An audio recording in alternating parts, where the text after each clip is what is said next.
Hello and welcome to this lesson on motion sensors in Android development. In this lesson, we'll cover motion sensors like the accelerometer, gyroscope, and compass. The Android platform provides several sensors that let you monitor the motion of a device. Two of these sensors are always hardware-based, like the accelerometer and gyroscope, and three of these sensors can be either hardware-based or software-based, like the gravity, linear acceleration, and rotation vector sensors. For examples, on some of these devices, the software-based sensors derive their data from the accelerometer and magnometer, but on devices they may also use the gyroscope to derive their data. Most Android-powered devices use an accelerometer, and many now include a gyroscope.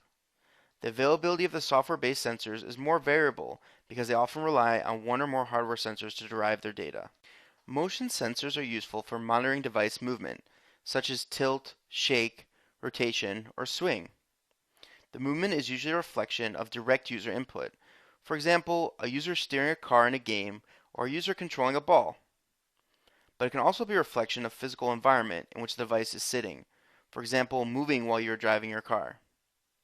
In the first case, you're monitoring motion related to the device's frame of reference or your application's frame of reference. In the second case, you're monitoring motion related to the world's frame of reference. Motion sensors by themselves are not typically used to monitor device position, but they can be used with other sensors, such as a geomagnetic field sensor, to determine a device's position relative to the world's frame of reference.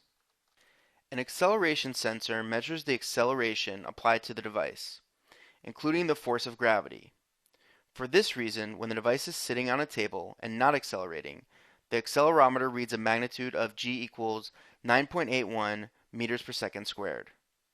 Similarly, when the device is in free fall and therefore rapidly accelerating toward the ground at 9.81 meters per second squared, its accelerometer reads a magnitude of g equals 0 meters per second squared. Therefore, to measure the real acceleration of the device, the contribution of the force of gravity must be removed from the accelerometer data. This can be achieved by applying a high-pass filter. Conversely, a low-pass filter can be used to isolate the force of gravity. Accelerometers use a standard sensor coordinate system. In practice, this means that the following conditions apply when a device is lying flat on the table in its natural orientation.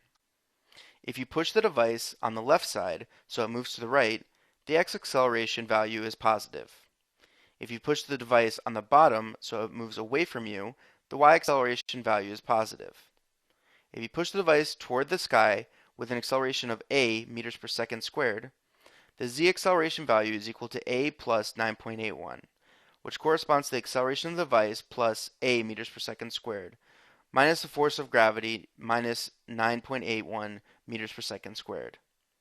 The stationary device will have an acceleration value of plus 9.81, which corresponds to the acceleration of the device, 0 meters per second squared minus the force of gravity, which is minus 9.81 meters per second squared.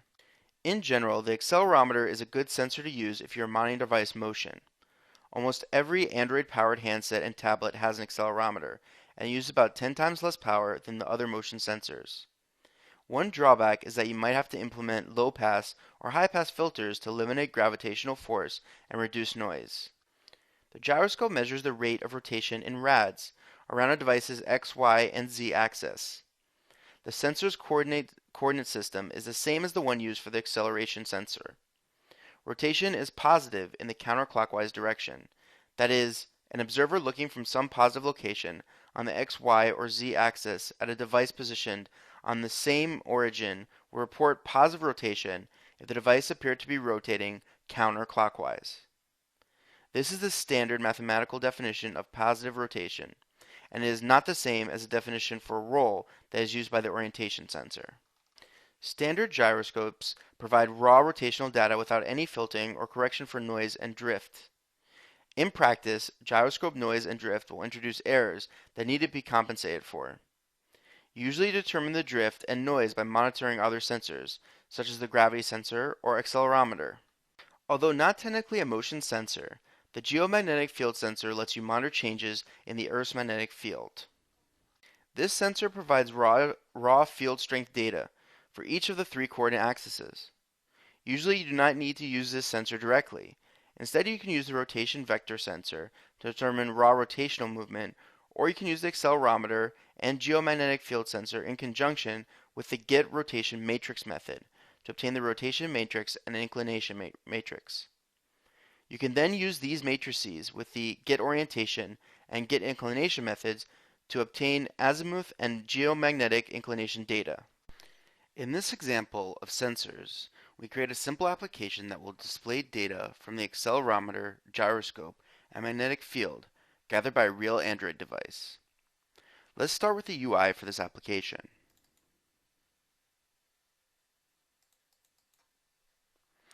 The UI for this application consists of 3 text views that will act as labels for 3 other text views which are currently empty but will eventually contain the instrument data once the application is running.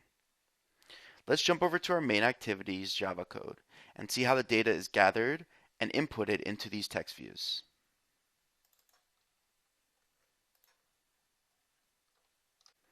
In our main activity, we have 3 member objects for our text views, which we grab in our onCreate.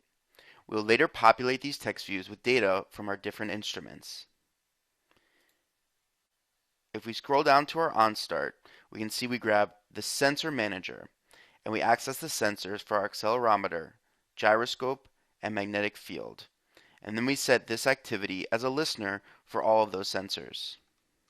In the activity, we'll receive callbacks when a sensor has changed or there's a sensor event.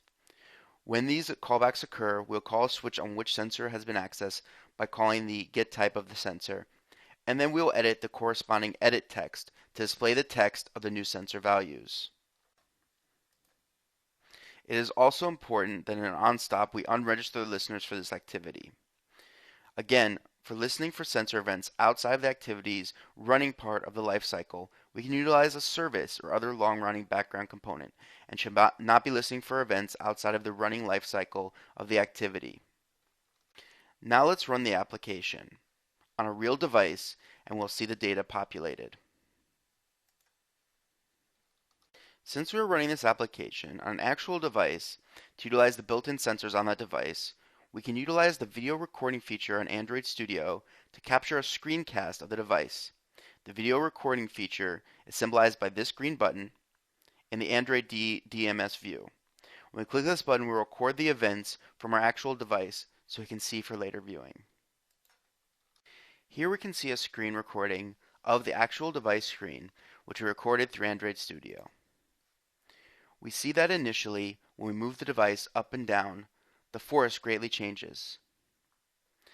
Then we made some major gestures with the gyroscope, and we can see the gyroscope information changing accordingly. And finally, we made some turns on the compass to make the magnetic field data greatly fluctuate.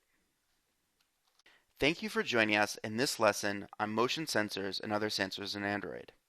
Join us in the next lesson where we'll take a look at the lab exercise for this section.